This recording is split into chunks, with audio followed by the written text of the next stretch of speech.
Hi again then guys, and welcome to another installment of Beards and Cars. For those who maybe haven't clicked on an episode before, it comes out every Saturday. It's a long form episode, kind of a podcast style, where we get into meatier discussions. And sometimes they're more controversial than others. Last week, for instance, I knew would have more dislikes than usual. It still doesn't exactly have a significant amount of dislikes, but more than usual. It's like 30 something.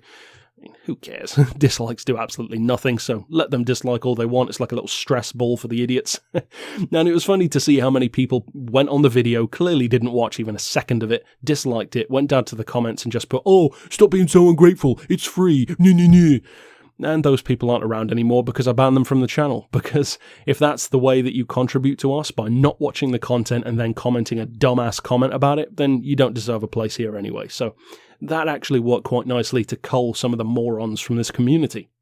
And most of those comments were from people who clearly are unfamiliar with the channel. But that episode got me to thinking about something which I believe dovetails very nicely into the topic of, are the updates getting worse? And that is, as of course you saw from the title, should Polyphony begin charging for updates, or more specifically for DLC? The answer may surprise you. But in all seriousness, I actually believe, yes, they should. And that might surprise some of you. You may think that I would be all for having free DLC. Yes, I am, but I'm also not, because I think free DLC is a tantalizing thing. It's an amazing, beautiful arrangement where you have all of this extra stuff for free. And considering that I bought the collector's edition of the game, as many of you did, which was over £100, it was like $120 day one, in fact pre-day one, of course I would love to have free content when the game that I bought was far from complete. Let's not forget, it didn't even have a career mode at day one. And as I've said before, I am not the kind of person who will give Polyphony excuses all over the place. I'm not a fanboy, by any means. I'm the first to criticize Polyphony and the first to commend them. And I do that with every game that I love. Forza, exactly the same. I love the Forza franchise. I despise the Xbox. I think it's a piece of trash in every variation, from the original to the 360 to the One. It's the worst console I've ever owned. The PS4 destroys it. End of. But I love Forza, so I love to be objective and subjective at the same time, which can be done, because I just proved it. However, when it comes to these updates, I think there is a crucial tipping point for my argument, because it's not clear-cut. I do not believe that all of the DLC and all of the updates that we've had should have been paid. That is not my point.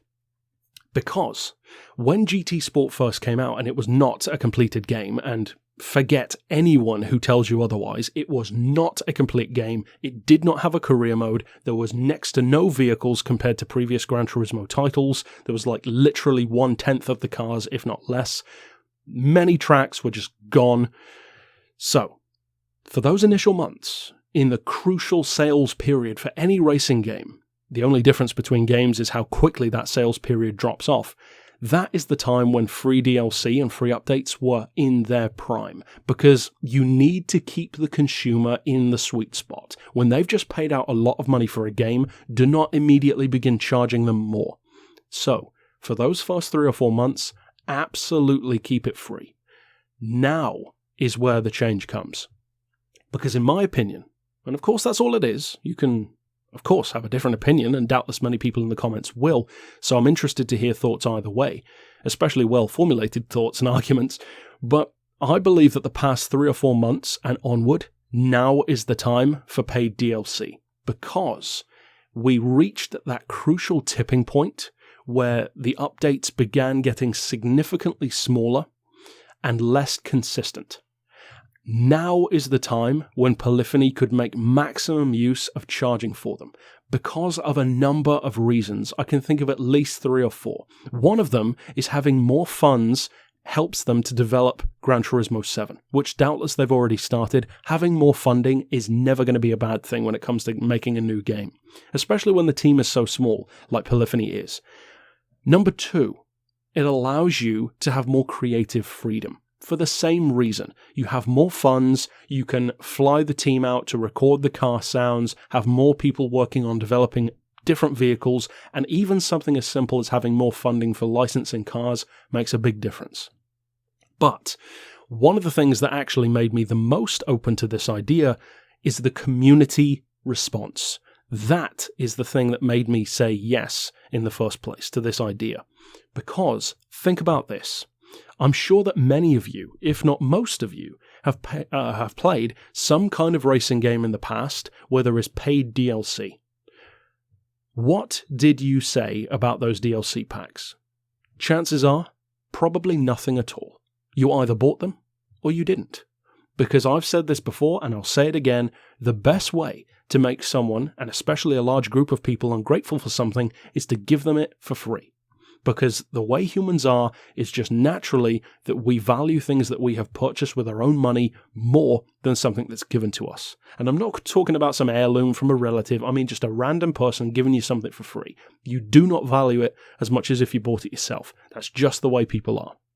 So, what would be the result if Polyphony actually began charging for DLC right now, as of this month? Well, we don't know what the next pack's going to be. We know that certain vehicles are coming, the Espada, for instance, etc. Probably not yet.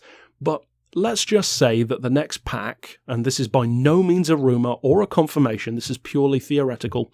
Imagine if the June update, the 1.40 update in other words, had Laguna Seca, the Lamborghini Espada, let's say the Time Attack Civic, which is not coming till the end of the year anyway, but let's just say it came this month, and like 2 other cars. So you had maybe 4 or 5 vehicles and Laguna Seca, a couple of new Scapes locations, blah, blah, blah.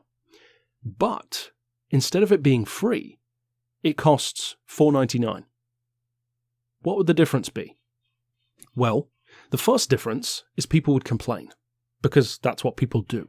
You change anything, people would complain. They'd probably complain if it went from being paid to free, because people always complain about everything. But that would be the first thing. What would be the second thing to happen? The second thing, the very notable thing, would be the chatter. Because not only would certain people complain, but people would begin to notice that Polyphony with GT Sport is making a big change. That improves chatter about the game. You would have news outlets who report about games talking about it. It would bring Gran Turismo Sport higher in the public eye again. It would make it more valid, more current, more talkable. The third result is you would have people who would usually whine about all of the free stuff silent. Because although they would initially complain that they have to pay for something, by definition, those people would not buy it. So you would not have anywhere near the kind of amount that we've seen of people saying, oh, I hate the Honda Fit, I don't like the Mini, I don't like blah, blah, blah, whatever it is this month. You would have none of that. Because those people are by definition cheap, and they are not going to buy something that they don't like. Good for them. Vote with your wallet. That's the only power you have as a consumer. So, the people who are talking about the pack are going to be the people who bought the pack, and the people who buy the pack clearly have enough of an interest to do so. It's a wonderfully simple system.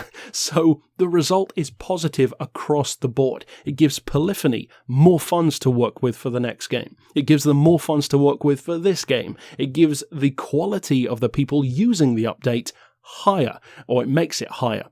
And it makes the amount of people whining about things drop drastically, because after the first month of buying DLC, it's not a news story anymore, because the next month to charge for it, it's already old news. Oh yeah, another paid DLC. We already talked about that. So those whiners and complainers are going to drop off real fast. So across the board, I think, yes, it's a universal argument as far as I'm concerned in terms of benefit that absolutely Polyphony should begin charging even for DLC and for updates. Because every other racing game already does it, and the fan base buys all of them. I used to buy all of the DLC for Test Drive Unlimited. I used to buy loads of it for Forza. And here's the crucial thing as well, what I was talking about voting even with your wallet, is when I played Forza Horizon 3, the one that's set in Australia, for those who haven't played it, I started to notice this trend, especially with the Horizon games, and that is every car that you buy as DLC ends up in the next game anyway. And of course you could say, well, that's obvious, of course, every game does that. But not really, because even though technically that may be true, the difference in time between each Gran Turismo game is usually multiple years, sometimes many years between games. So it's not exactly like you get in the car next year anyway. With Forza, that was what was happening, because they would release like a new Horizon game every 2 years. So you buy a car after like a year of playing it, you're only a year away from having that car in the next game anyway. So I thought, well, if that's the way it is, I'm just not buying the DLC. Now here's the thing. Do you know how many forums I went on and complained about those DLC packs? None.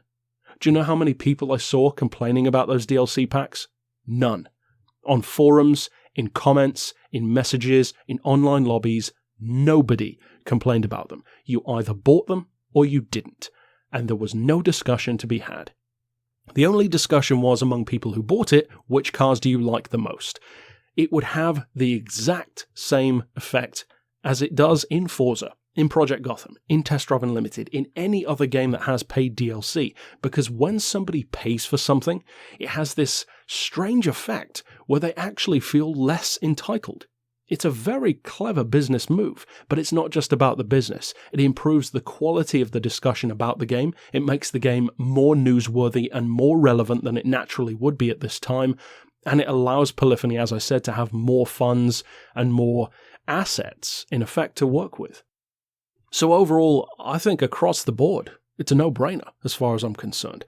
As I said, though, I don't think they should have done that from day one. I would say the exact opposite from day one. But now, and especially, say, from 2019, like so far, this is the time where DLC would be the most beneficial, because you would have so far fewer people complaining about Goodwood if it was a paid DLC, because those people just wouldn't have bought it. Whereas giving it away for free, every mate and his mate is saying, oh, I don't like Goodwood. Yeah, it's a short track, it's boring, there's no cars. Get over it. If you had to buy it, they just wouldn't. As far as I'm concerned, that's my thoughts on the matter. Probably not the kind of stance that you might expect me to have, because of course free stuff is nice.